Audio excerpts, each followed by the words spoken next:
today I got the deep understanding of the word been, B-E-E-N, which is the grammar rules that how we can use it. So I covered them as my today's insights. So hey everyone, this is Bharti. Welcome to my channel, and it's my day 19 to transform my English from B1 to C1. So let's start our today's practice.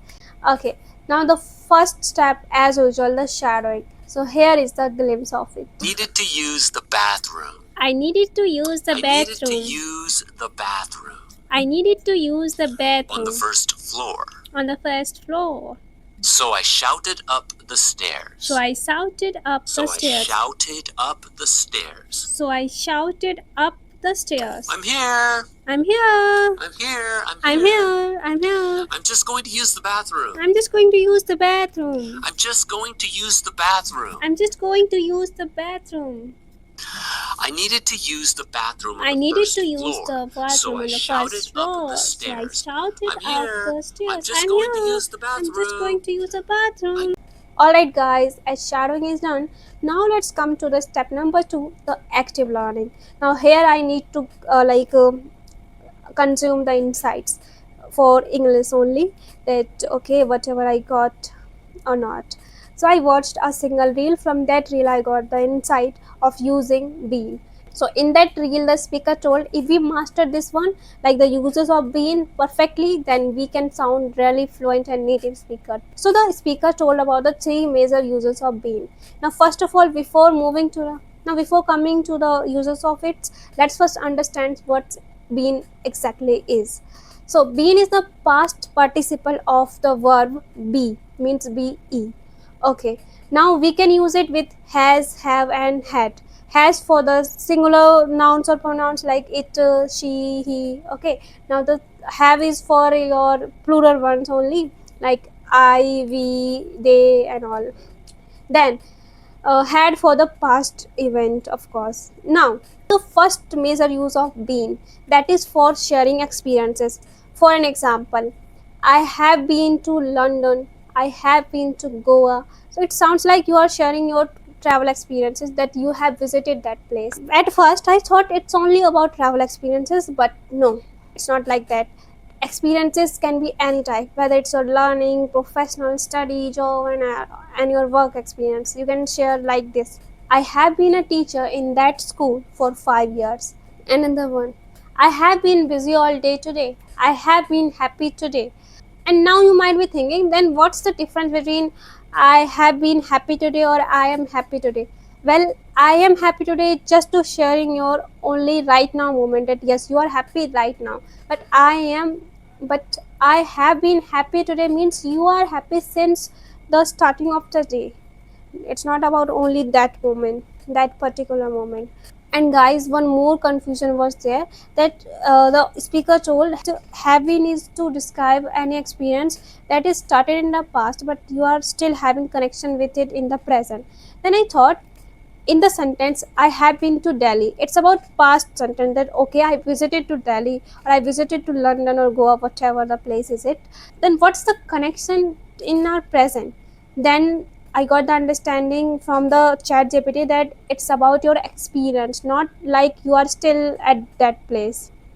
Yes, means if you are saying this, that I have been to London or I have been to Paris, it means you want to say that you have the experience of that place till now, which is connected in your life.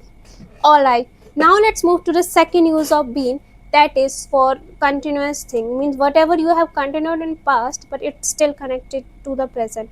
For an example, now the rule for this is simple: have, has, plus been plus verb and ing. For an example, I have been practicing for English since 3-4 months, or she has been working since 12 o'clock, or they have been playing since morning. Like this you can say. Alright guys, now the third use of been is to use it as past perfect tenses.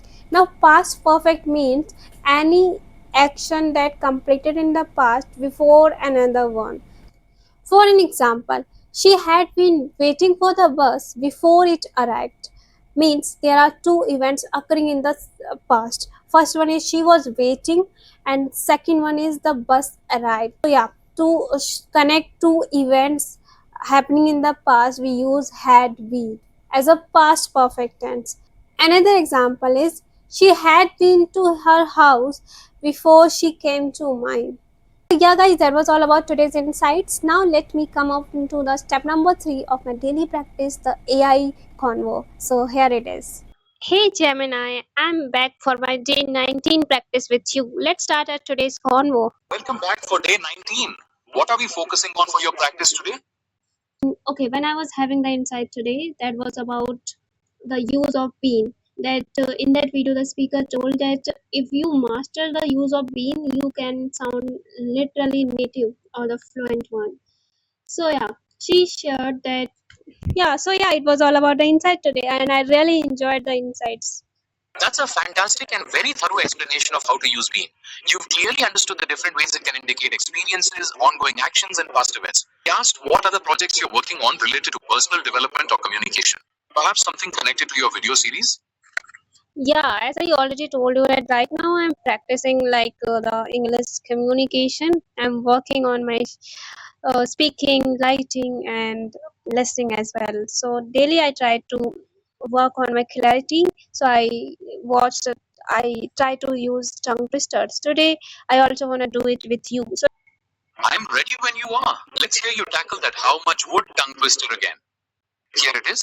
How much wood would a woodchuck chuck if a woodchuck could chuck wood?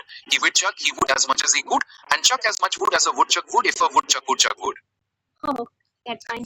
How much wood would a woodchuck chuck? If a woodchuck could chuck wood, he would as much as he could, and chuck wood as much wood as woodchuck he would.